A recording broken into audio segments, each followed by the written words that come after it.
என்னுடை வஞ்சக இயற்கை யாவையும் பொன்னுடை விடையினோய் பொறுத்து கொண்டு நின் தன்னுடை அன்பர்தம் சங்கம் சார்ந்து நான் இன்னுடை புகழ்தனை நிகழ்த்த செய்கவே.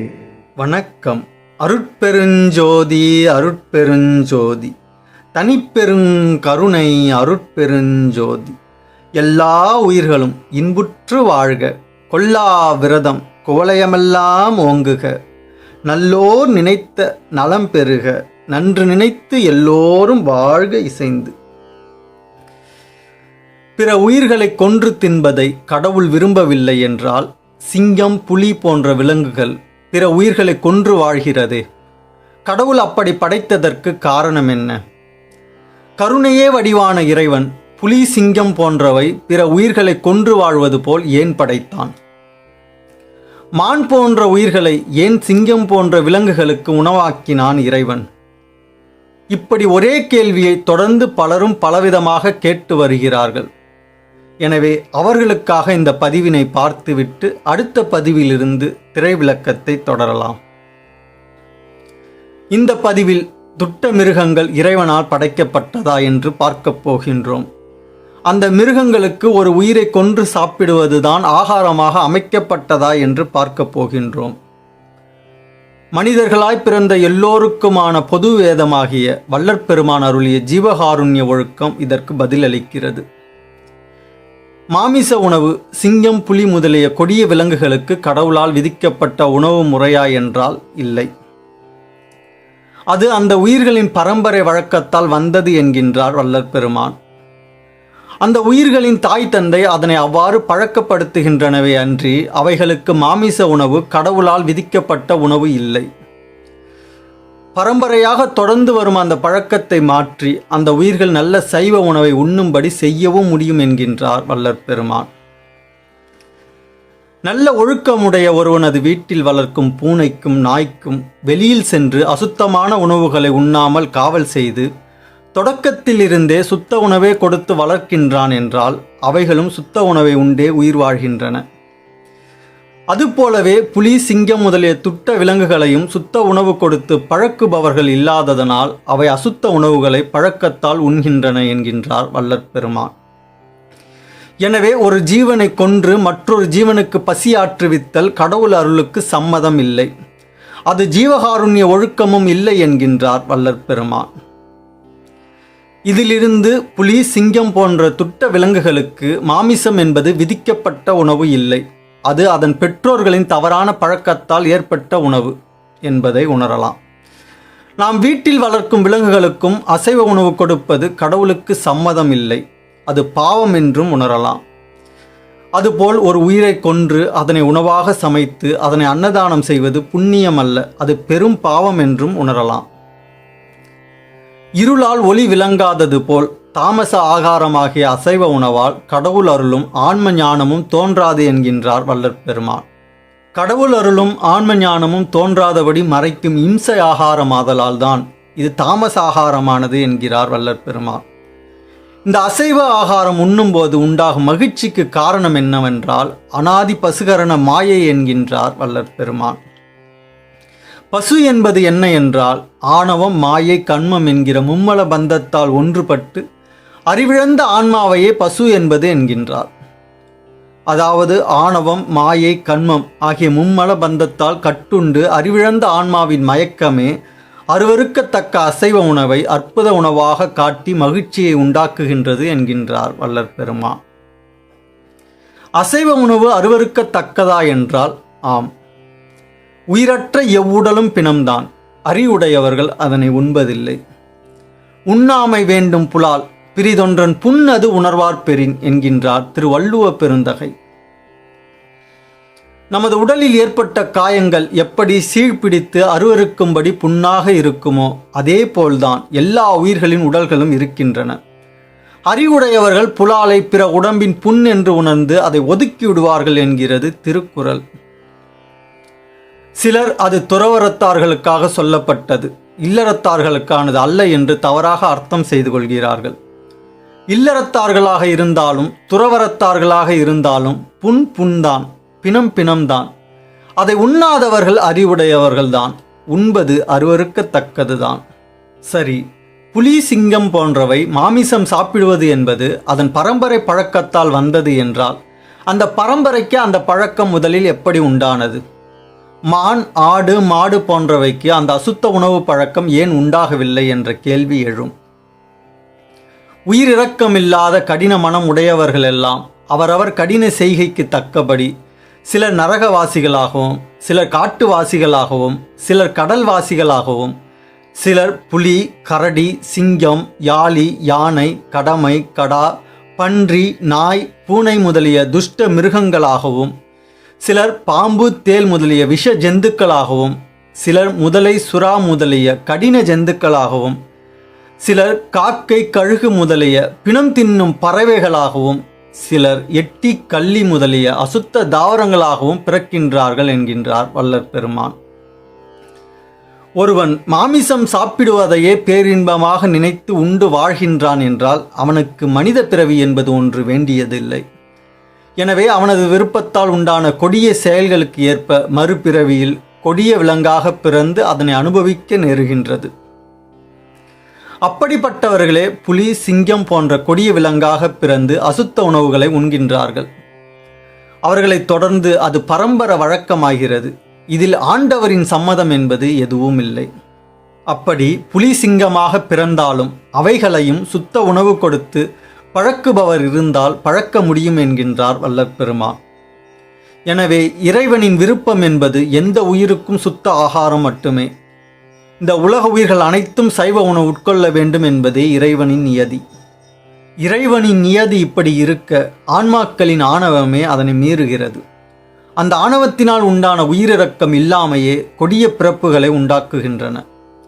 இறைவனின் நியதிப்படி உலகம் நடந்தால் எப்படி இருக்கும் என்பதை இந்து மதம் கூறுகிறது. கலியுகம் முடிந்தால் கிருதயுகமாகிய சத்திய யுகம் தோன்றும். அந்த சத்திய யுகத்தில் எல்லோரும் நல்லவர்களாகவும் கருணை உடையவர்களாகவும் இருப்பார்கள். புலி, சிங்கம், மான், ஆடு, மாடு என அனைத்து உயிர்களும் ஒன்றாக கூடி வாழும். எந்த உயிரும் எந்த உயிரையும் கொன்று வாழாது, வாழ வைத்து வாழும் என்கிறது இந்து மதம். இதனை வள்ளற் பெருமான் ஆண்டவர் வருகின்ற தருணமாக குறிப்பிடுகின்றார். ஆண்டவர் விரைவில் வரப்போகிறது சத்தியம். அதனால் நல்ல முயற்சியில் இருப்பவர்கள் பெற வேண்டியதை பெற்றுக்கொள்வார்கள். ஆனால் முயற்சி இல்லாதவர்கள் ஆண்டவரின் வருகையால் நல்லவர்களாக மாற்றப்படுவார்கள். அதன் பிறகு அவர்கள் நன்முயற்சி செய்து பெற வேண்டியதை பெற வேண்டும் என்கிறார் வள்ளற் பெருமான். எனவே அப்பொழுது நல்லவர்கள் மட்டுமே வாழ்வார்கள் என்று இங்கு உணர முடிகிறது. கொடிய விலங்குகளையும் கொல்லக்கூடாது என்று சொன்ன வள்ளற் பெருமான் கொடிய உயிர்கள் அத்தனையும் போய் ஒழிக என்று பாடுவார். அதற்கு காரணமும் இதுவே. கொடிய செய்கை உடைய பிறப்புகள் இல்லாமல் ஒழிந்து யாருக்கும் துன்பம் அளிக்காத நல்ல பிறப்புகள் மட்டுமே இந்த உலகத்தில் உண்டாக வேண்டும் என்னும் விருப்பத்தாலே வள்ளற் பெருமான் அவ்வாறு குறிப்பிடுகின்றார். அச்சம் தவிர்த்தே அருளில் செலுத்துகின்ற விச்சை அரசே விளங்கிடுக, நச்சரவம் ஆதி கொடிய உயிர் அத்தனையும் போய் ஒழிக, நீதிக்கொடி விளங்க நீண்டு என்று பாடுகிறார் வள்ளற் பெருமான். இறைவனின் நியதியும் இதுவே. உயிரிரக்கம் இல்லாததனால்தான் கொடிய பிறப்புகள் உண்டாகின்றன. எல்லோருக்கும் எல்லா உயிர்களிடத்தும் இரக்கம் உண்டாகிவிட்டால் கொடிய செய்கை உடைய பிறப்புகள் இருக்காது. எந்த உயிருக்கும் துன்பத்தை அளிக்காத பிறப்புகள் மனித பிறப்பு எடுக்க உதவுகிறது. எந்த உயிர்க்கும் துன்பத்தை தராத மனித பிறப்பு கடவுளை அடைய உதவுகிறது. கிறிஸ்தவ புனித நூலான பைபிளும் உலகம் முழுக்க சைவ உணவு பழக்கம் மட்டுமே இருக்கும் என்று கூறுகிறது. அப்பொழுது இந்த உலகம் எப்படி இருக்கும் என்றும் கூறுகிறது. அப்பொழுது ஓநாய் ஆட்டுக்குட்டியோடு தங்கும், புலி வெள்ளாட்டுக்குட்டியோடு படுத்துக்கொள்ளும், கன்றுக்குட்டியும் பாலசிங்கமும் காளையும் ஒருமித்து இருக்கும். ஒரு சிறு பையன் அவைகளை நடத்துவான். பசுவும் கரடியும் கூடி மேயும், அவைகளின் குட்டிகள் ஒருமித்து படுத்துக்கொள்ளும். சிங்கம் மாட்டை போல் வைக்கோல் தின்னும். பால் குடிக்கும் குழந்தை வீரியன் பாம்பு வலையின் மேல் விளையாடும். பால் மறந்த பிள்ளை கட்டுவிரியன் புற்றிலே தன் கையை வைக்கும். என் பரிசுத்த பர்வதமெங்கும் தீங்கு செய்வோரும் இல்லை, கேடு செய்வாரும் இல்லை. சமுத்திரம் ஜலத்தினால் நிறைந்திருக்கிறது போல் பூமி கர்த்தரை அறிகிற அறிவினால் நிறைந்திருக்கும் என்கிறது பைபிள். இப்படிப்பட்ட அந்த உலகத்தில் அசைவம் உண்பவர்கள் எவரேனும் இருக்க முடியுமா? விலங்குகள் கூட அசைவம் தின்னாது என்கிறது இந்த வரிகள். அப்படி என்றால் இப்பொழுது நாமும் நம்மை சுற்றி உள்ளவர்களும் நம்மோடு வாழும் இந்த விலங்குகளும் பிற உயிர்களை கொன்று உண்கின்றோம் என்றால் நாமெல்லாம் கொடியவர்களாக கொடிய செயல்களை செய்து இந்த உலகை கொடிய உலகமாக வைத்திருக்கின்றோம் என்று பொருள். சரி, மனிதன் தாவரங்களை உண்டு உயிர் வாழ்கின்றானே, அது உயிர் இல்லையா? அதனை உண்பது உயிர் கொலை இல்லையா என்ற கேள்வி எழும். இது பற்றி ஏற்கனவே விரிவாக தாவரங்களை உண்பது உயிர் கொலை இல்லையா என்ற தலைப்பில் நமது சேனலில் பதிவிடப்பட்டுள்ளது. பார்க்காதவர்கள் அதனை பார்த்தால் நன்றாக புரியும். இங்கு இந்த கேள்விக்கு வள்ளற்பெருமான் ஜீவகாருண்ய ஒழுக்கத்தில் சொன்ன விளக்கத்தை மட்டும் சற்று சுருக்கமாக காண்போம். இன்னும் விளக்கம் தேவைப்படுபவர்கள் அந்த பதிவினை காணலாம். நமக்கு உயிர் இருக்கிறது. நமது உடலுக்கு ஒரு தீங்கு என்றால் வலி வேதனை ஏற்படுகின்றது. ஆனால் நமது உடலில் உள்ள நகம், முடி போன்றவற்றை வெட்டும்போது நமக்கு எந்த தீங்கும் ஏற்படுவதில்லை. அதேபோல் தாவரங்களுக்கு உயிர் உண்டு. ஆனால் விதை, காய், கனி, பூ, கிழங்கு, இலை போன்றவை நமது உடலில் உள்ள நகம், முடி போன்றவை. எனவே விதை, காய், கனி, பூ, இலை போன்றவற்றை பறித்து உண்பதால் அந்த தாவரங்களுக்கு எந்த தீங்கும் ஏற்படுவதில்லை.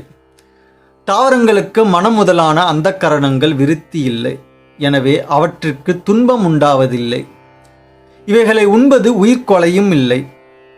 கண், காது, மூக்கு, வாய் போன்ற தத்துவ விருத்தியும், இரத்தம், சுக்கிலம், எலும்பு, தசை போன்ற தாது விருத்தியும் தாவரங்களுக்கு இல்லை. எனவே இந்த தாவர உணவில் அசுத்தமும் இல்லை. எனவே தாவர உணவுகளை உண்பது உயிர் இரக்கத்திற்கு விரோதமானது இல்லை. தாவர உணவுகளை உண்பதால் உண்டாகும் மகிழ்ச்சி கடவுள் விளக்கம் என்கின்றார் வள்ளற்பெருமான். விதைகளில் உயிர் இல்லையா என்றால் விதை ஒரு ஜடப்பொருள். அது உடம்பு தோன்றுவதற்கான காரணம் மட்டுமே. அதில் உயிர் இல்லை. விதைகளில் உயிர் இருந்தால் நிலத்தில் விதையா முன்னமே விளைய வேண்டும்.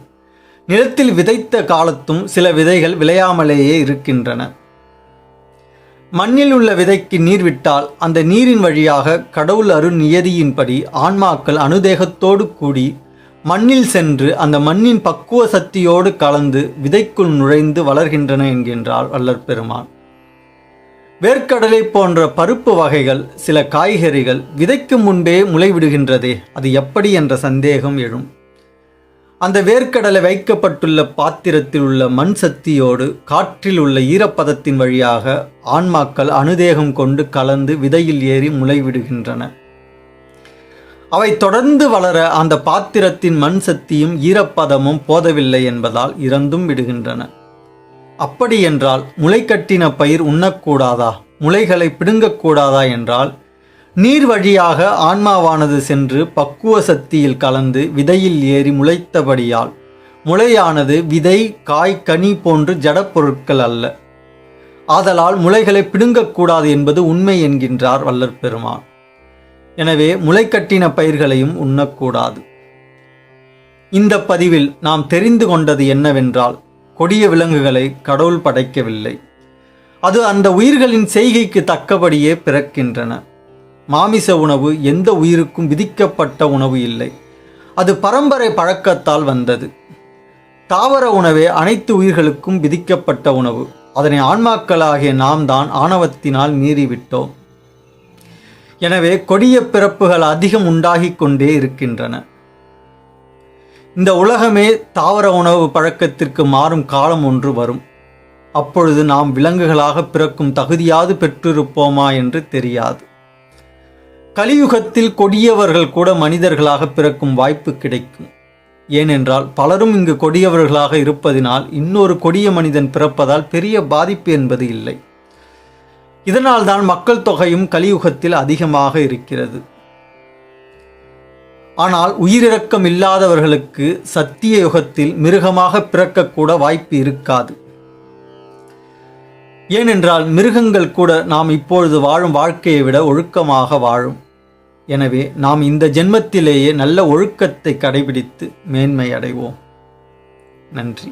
பொய்யாத மொழியும் மயல் செய்யாத செயலும் வீண் போகாத நாளும் விடயம் புரியாத மனமும் உட்பிரியாத சாந்தமும் புந்தி தளராத நிலையும் எய்யாத வாழ்வும் வேறெண்ணாத நிறைவும் நினை என்றும் மறவாத நெறியும் இரவாத தகவும் மேற்பிறவாத கதியும் இவ் ஏழையர்க்கு அருள் செய்.